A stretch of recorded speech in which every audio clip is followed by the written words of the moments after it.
Friends, Radhe Radhe, जय श्री कृष्णा, हर हर महादेव, पार्वती पतः, हर हर महादेव। मैं आपको आज सावन के उपलक्ष्य में सावन का पहले सोमवार का एक मैं व्रत कथा सुनाना चाहती हूँ कि जो कि आपने शायद सुनी भी हो। और ये व्रत कथा इसका महत्व क्या है, देखो बहुत सारे पुराणों में और बहुत सारी जितना भी आप देखेंगे तो बहुत सारी कहानियाँ मिलती हैं, पर एक कहानी मैं आपको बताना चाहती हूँ कि ये पावन जो व्रत है ये हमारे जो भोले बाबा का व्रत है। भोले बाबा भोले हैं और वो थोड़ी से ही आपकी थोड़ी से व्रत में थोड़े सा आपके पास यथावत आप जो भी पूजा पाठ करते हैं उसको स्वीकार करते हैं। तो महादेव की कृपा बनी रहे सब पर, और मेरी यही प्रार्थना है। और मैं आपको सुनाना चाहती हूँ इसके ऊपर उपलक्ष्य में एक कहानी एक ऐसी कहानी जो प्रसिद्ध है। और इसमें मैं आपको बताती हूँ कि सावन का पहला सोमवार अगर जो करता है, इसको बड़े ध्यान से सुनिए, मेरी वीडियो को एंड तक देखिएगा। ये मैं कहती हूँ कि जो भी अगर वो दुखी है, उसमें ये नहीं है कि आपकी संतान नहीं है। हर इंसान किसी न किसी चीज़ से दुखी रहता है। अगर वो अपनी सुख की प्राप्ति के लिए अगर भोले बाबा का व्रत रखते हैं तो भोले बाबा वैसे भी प्रसन्न होके जल्दी से प्रसन्न हो जाते हैं, और उनके व्रत रख के आप अगर अपने दुखों का निवारण कर सकते हैं। तो ये पहला सोमवार है और ये 4 सोमवार पड़ने वाले हैं जुलाई के ये जो मंथ में, और अगस्त तक इसका समापन होगा। तो मैं आपको ये बता देती हूँ कि जो पहला हमारा सोमवार का व्रत का जो महत्व है वो है कि लोग क्या करते हैं कि इसमें तो गंगा स्नान करने जाते हैं और भोले बाबा को गंगा जल चढ़ाते हैं। जिसके पास जैसी समय है यथावत आप कर सकते हैं, ये मैंने पहले ही वीडियो में बता दिया। और मैं ये भी आपको बताना चाहती हूँ कि भोले बाबा की जो कांवड़ यात्रा होती है वो भी सावन में होती है, अमरनाथ यात्रा भी सावन में होती है। लोग तो केदारनाथ भी जाते हैं सावन में, तो वो भगवान की कृपा होती है जो दर्शन कर पाते हैं। और रही बात ये कि मैं आपको ये भी बताना चाहती हूँ कि जो ये कहानी है वो है एक साहूकार की। साहूकार आप समझ सकते हैं, जो बिजनेसमैन होता है उसे साहूकार ही कहते हैं। तो जो साहूकार था पर उसके पास सब कुछ था, वो पूरा संपन्न था, उसके पास बस उसके पास दुख का कारण ये था कि उसके पास कोई संतान नहीं थी। और संतान पाने की इच्छा से उसने व्रत रखा। किसी महात्मा ने उसको बताया कि तुम सावन के 4 सोमवार करो, जो 4 या 5 जो भी सोमवार आते हैं उसको आप कीजिए, तो आपके यहाँ जरूर संतान प्राप्त होगी।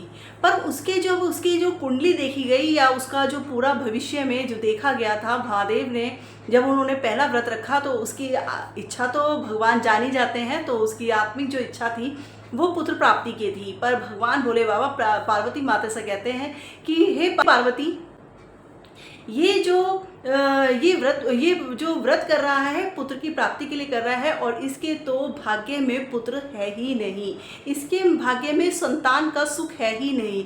तो भोले जो माँ गौरी कहती हैं, हे प्राणनाथ, आपके लिए तो कुछ भी असंभव नहीं है। अगर वो आपकी भक्ति कर रहा है तो आप उसको जरूर पुत्र की प्राप्ति कराएं।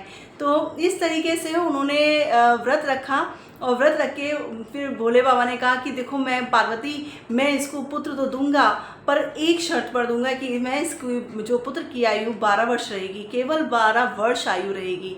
तो माँ पार्वती कहती हैं, आप जो कर रहे हैं ठीक कर रहे हैं, अगर आप उसको पुत्र देना चाहते हैं तो प्रसन्न होकर आप पुत्र तो दीजिए। तो वो पुत्र की प्राप्ति उसको होती है, वो बहुत खुश और खुशहाल ज़िंदगी जीता है। तो जब कुंडली देखी जाती है, पुत्र जब हो जाता है तो पंडित से कुंडली दिखाई जाती है, तो उसमें पंडित जी कहते हैं कि ये जो इसकी जो आयु है वो केवल 12 वर्ष है।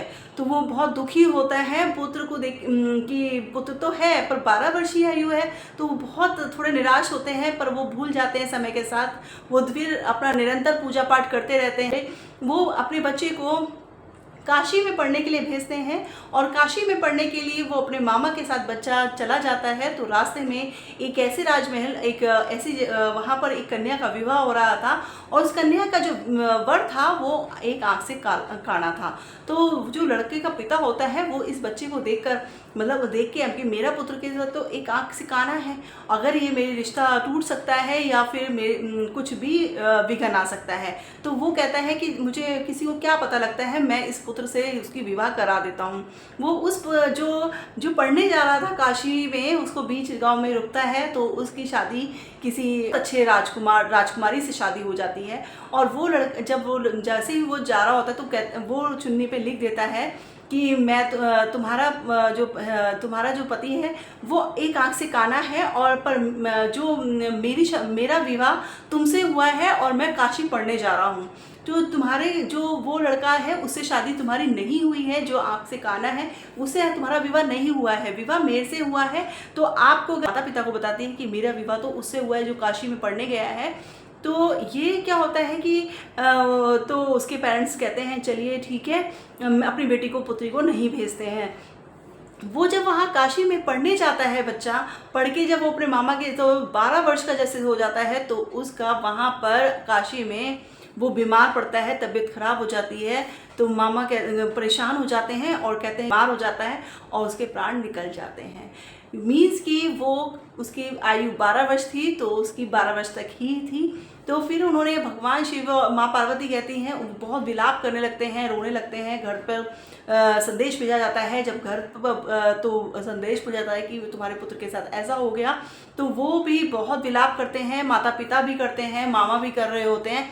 तो इतना रोना धोना देखकर माँ पार्वती कहती हैं कि हे शिव जी, हे प्राणनाथ, आप तो महादेव हैं, देवों के देव हैं, आप तो महाकाल हैं, क्या आप उसकी आयु को बढ़ा नहीं सकते? तो भगवान का दिल, माता की, पार्वती का जो दिल था वो माता का दिल था, माँ का दिल था। माँ का दिल हमेशा पसीज जाता है और दुख में दुख महसूस करता है। तो वो माता का दुख महसूस करती हैं और माँ पार्वती उनसे जिद करके उसको आयु के लिए कहती हैं कि इसकी आयु बढ़ा दीजिए, दीर्घायु कर दीजिए।